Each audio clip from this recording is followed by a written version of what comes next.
Nigel Farage about to join us from London. First, I want to make a couple of observations about some interesting polling that is starting to move Donald Trump's way and why one state in particular, the one that's going to make an awful lot of news for him between now and November 2024, is going to turn out to be the key.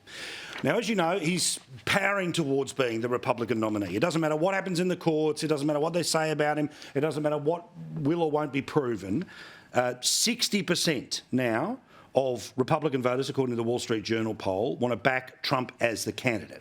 So DeSantis, well, he probably should have used the storms last week to pull the pin. Vivek, well, he's just basically sort of trying to be Trump in 4 years' time. And Nikki Haley, well, she'll be the establishment candidate, but that's not what people want who are Republican voters, because, as we know, he's at a position here where he's sort of gaining strength by the day. But as late as last week, I was starting to tell you that you have to go and look state by state. Because if Trump can replicate most of what he did in 2016, well, then he should be able to win the presidency again in 2024. But if he loses all the states that he lost in 2020, well, obviously, he's not going to be president again. Well, new poll has started to show that the race is tightening. So it's not like people don't know what's going on with Donald Trump, but their annoyance at Biden is through the roof, and it is getting a few people nervous, including former Democratic staffers who now parade as news hosts on ABC News in the US. It is kind of shocking in a way that despite all of the baggage that Donald Trump carries, he's tied with Joe Biden right now. Yeah, I mean, George, when I looked at that recent poll, the Wall Street Journal, I said, oh, this could keep me up at night. Now, I want to explain what's happening here. Basically, even if Biden wins Pennsylvania, Wisconsin, Michigan, all states that Trump won in 2016, if Trump's able to win Arizona, and latest polling shows he is leading in Arizona, well then you get down to a scenario where Democrats 257 votes, Republicans 265. What's the state that puts them up and over the top? The state of Georgia. That's the brown one there, bottom right-hand corner. Now, they have got, the best part of 18 electoral votes. Those, of course, would, if it went to the Democrats, the Republicans, put them over the top to 281. But if it's the Democrats, Biden would win by 273, just pipping Trump at 265. And what is the state that currently is pursuing Donald Trump, mugshot and all? The state of Georgia.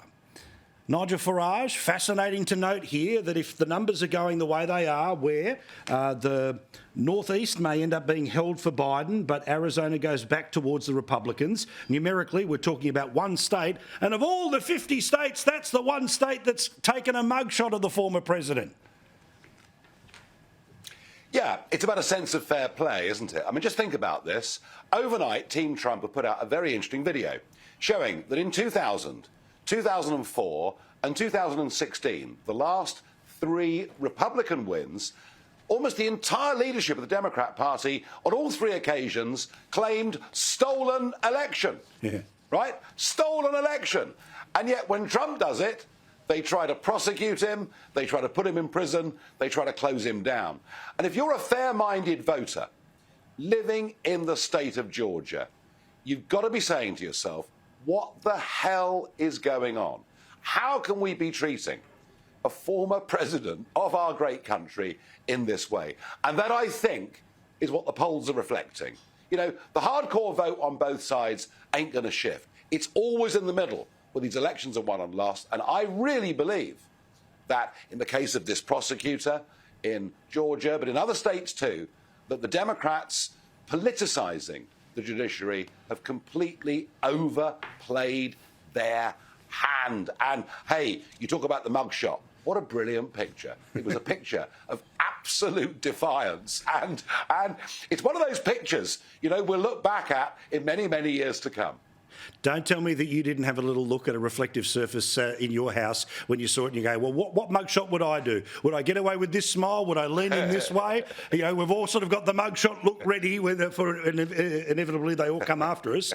But the London mayor has had a bit to say about Donald Trump as well. Roll the tape and I'll get your reaction.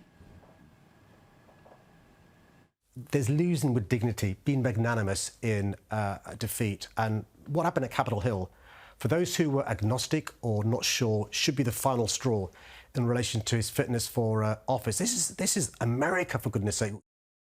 With respect, who cares what the London mayor thinks? Isn't he fighting his own battles at the moment with cameras around his own streets?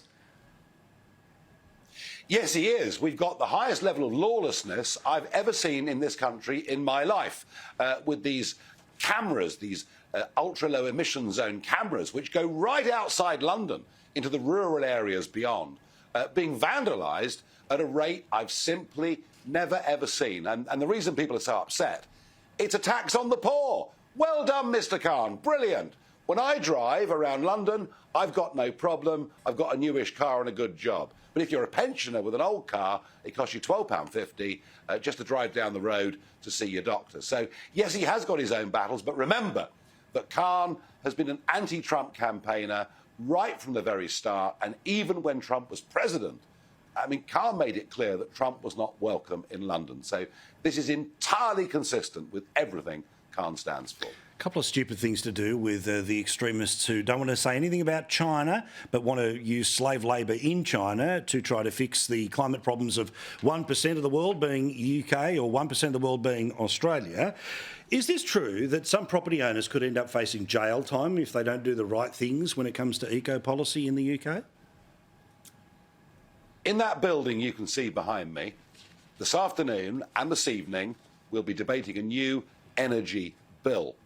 And some of the proposals that are put down would give the government the powers to criminalise people who did not upgrade their properties to be energy efficient. Wow. So it's a proposal, it's on the table. I very much hope members of Parliament vote it down.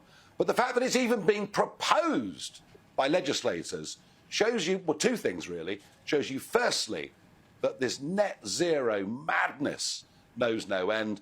And secondly, and it's a trend that we've seen all over, and goodness me, Melbourne showed us this during lockdown, that governments are just getting bigger and bigger and bigger and more intrusive on our lives, and we have fewer and fewer freedoms.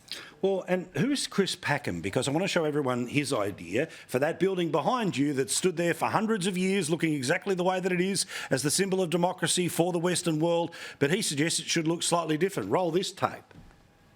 When it comes to solar, what about the roof of that building? What about the roof of that building? What about the roof of the House of Commons? We could cover that with solar panels. And you want to cover the House of Commons, Houses of Parliament, with solar panels? That would be a lovely stunt, wouldn't it, really? Oh, it'd be a lovely stunt, wouldn't it?